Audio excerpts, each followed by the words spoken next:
because everybody's going to be co-opted if you don't. You're right. Yeah, we better be good then. For me, the go-to group is the Beatles, and I had this moment where Paul McCartney picked me up at John. Welcome to Pegasus versus the World, where we take on challenges, comedy, trending topics, and some travel. City boy, city boy. All right, y'all. Let's peep was Bono. Bono was on Rogan. I want to see what he's talking about. There's a couple of what I would call a hot take, but I wanted to see like on my main channel. So it depends. Like sometimes I'll release a video like this on my main channel and my other channel, Pegasus vs. the World, meaning that I'll edit the beginning part out and like the intro and stuff, and just put it on one of the other channel because it coincides with stuff I talk about on both channels. My main channel is dedicated to music reactions. But when you have Bono talking about Paul McCartney, that just fits the script on my main channel. But typically I do stuff like this on Pegasus vs. the World. So wherever you're watching this, just holla at your boy. Thank you for the support. Check out Rogan's podcast. I like Rogan, man. People kind of give him a bad rap because,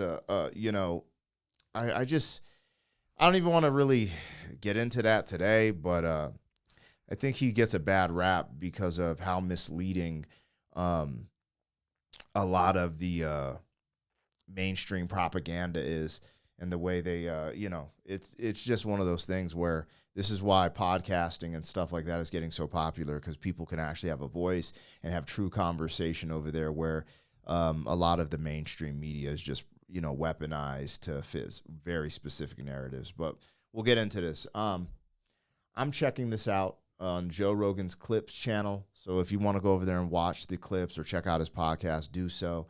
If you want to support me, I'm Black Pegasus. Like, share, comment, subscribe. Link in the description of my other channels. And this is the lesson Bono learned from Paul McCartney. I'm interested to see where this goes. I have no clue. I have not seen this podcast at all, so kind of taking in some of these clips first. The Joe Rogan Experience. It's because everybody's going to be co-opted if you don't. You're right. Yeah, we better be good then. For me, the go-to group is the Beatles, and I had this moment where Paul McCartney picked me up at John Lennon Airport. He was driving the car and brought me and kind of showed me where the different neighborhoods of the Beatles, and it was just an amazing experience. And he'd stop and he'd say, "Oh, this is where this happened," and that's where. And he said, "Do you mind me telling you this?" And I'm like, "Are you kidding me?" and then he stopped at the traffic light. It's kind of crazy. I didn't know there was a John Lennon Airport, and what kind of moment is that for Paul McCartney to be driving around Bono? Hold on, man. Let me see how old this character is, man. I'm not saying that in a disrespectful way. How old is Bono from U2? I'm just curious. These dudes have so many, they'll be the greatest grandparents to sit down and tell their grandkids stories, bro. Ignorant. He's only 64 years old. I thought he was older because of how far back I've been. Well, maybe I'm just confusing that, conflating it with thinking he's a similar age as Paul McCartney. How old is Paul McCartney? Bono's younger than my dad. My dad's 72 or something. Yeah, Paul McCartney's 82, so I kind of biffed that. I thought, whatever. He doesn't look 82. You know what I'm saying? But I just thought he was older because of their significance and how long they've had a run with their music career. But okay, let's keep it rolling. And he'd stop and he'd say, "Oh, this is where this happened," and that's where. He said, "Do you mind me telling you this?" And I'm like, "Are you kidding me?" and then he stopped at the traffic lights and he said, "Oh yeah, that's where I had our first real kind of conversation, with me and John." And I said, "Hold on a second. I'm a bit of a Beatles student. Didn't you have that when you were in the Quarrymen and such?" He says, No. It was a different level.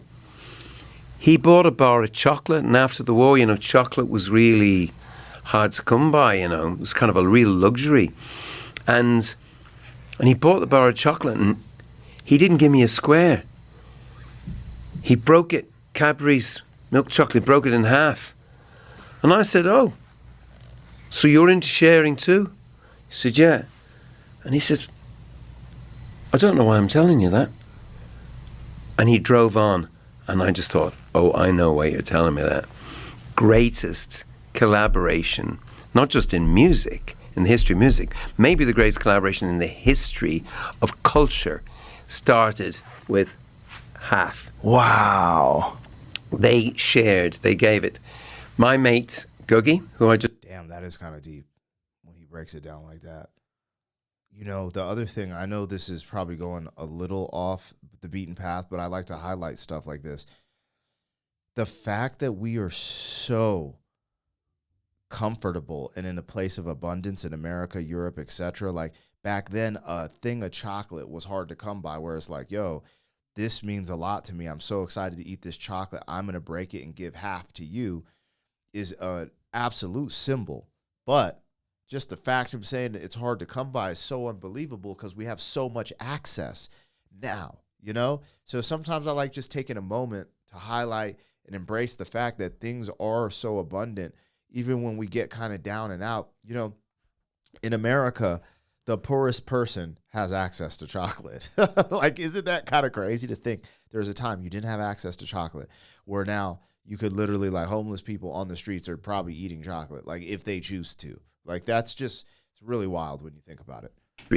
Of culture started with half. Wow. They shared, they gave it.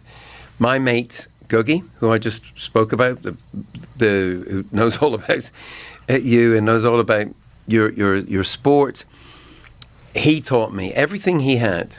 And they came, it was tough at times, as I told you, in their house. And he just gave me half of it. Whatever he got, just half. So when we were in U2 and our manager McGuinness says, you should share everything. I was like, yeah, I've been sharing everything. I've been sharing everything anyway.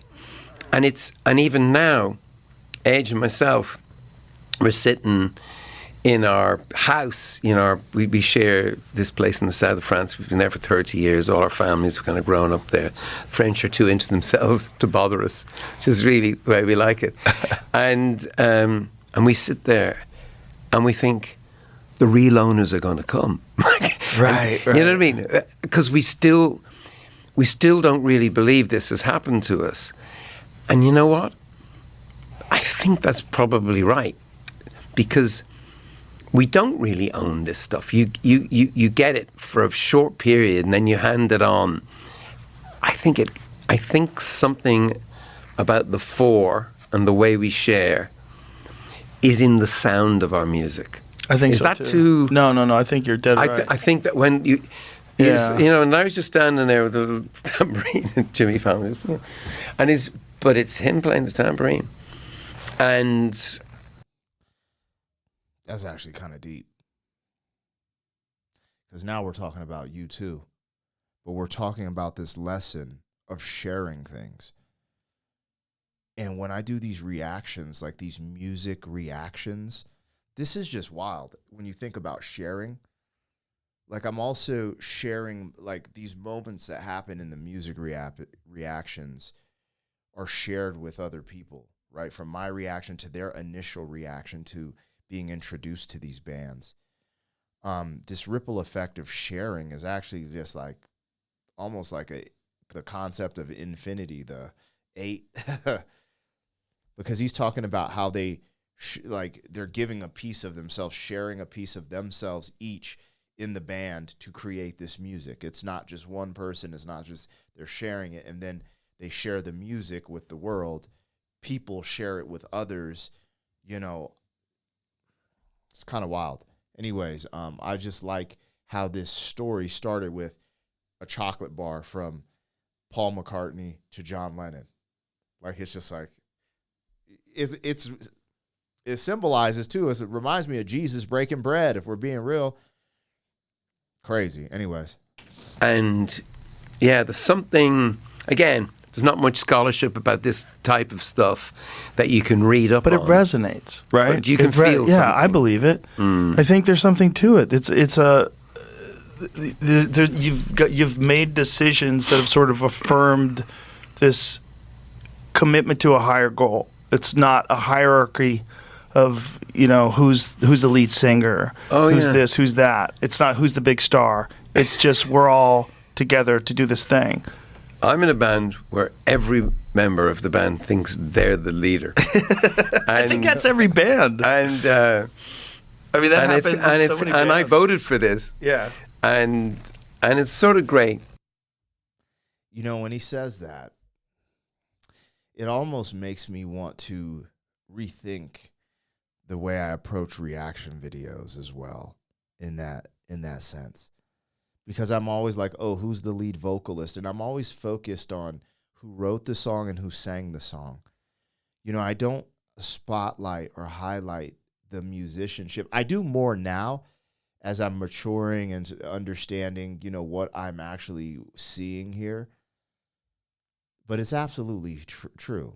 There's this sound, these legendary tracks. There's no, without these, legendary guitar riffs and percussions and drum solos and harmonicas or whatever is in it. None of that happens without all of them, the team. None of that happens. And when I'm talking about specifically, because you got to remember the era I grew up in was kind of the launch, not the launch, but like the rebirth of like the solo artist is so big now. I'm speaking from a 2025 perspective, way bigger than like emerging bands. It's just all about the solo artist. And like when the solo artists get big, they might hire a band to go out and tour with them, but it's like, it's all about this solo artist. And I think there's something lost in the team effort that comes with the actual band.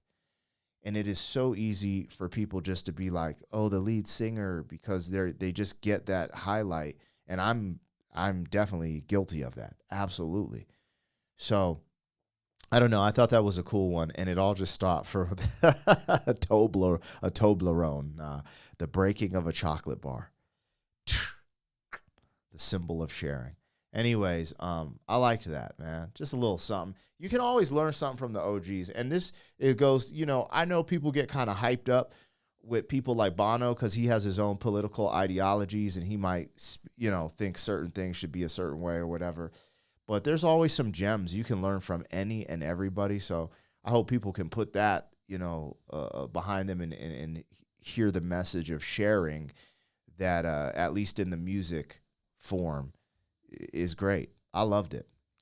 Anyways, I'm going to check out a few more of these. I wonder, there's a couple things that popped off I saw in my feed yesterday, and I was like, oh, man, I got to check some of this out. But I think the treasures you get from storytellers, like, people are going to take things he said in this interview that might never have been said before, and it will be in documentaries because these are treasures. Like when you think about the iconicness of some of these musicians and who they've worked with, and now that I'm listening to classic music on my other channel, I'm realizing the true impact it will have for a lifetime. It's going to just keep going as long as people keep, because it's just music that you can always play. Like I always envision some of the stuff I react to, like some of this classic rock, like the Rolling Stones, like, we're going to be playing that when people start traveling to Mars or doing this inner space travel. They're going to be playing that music specifically.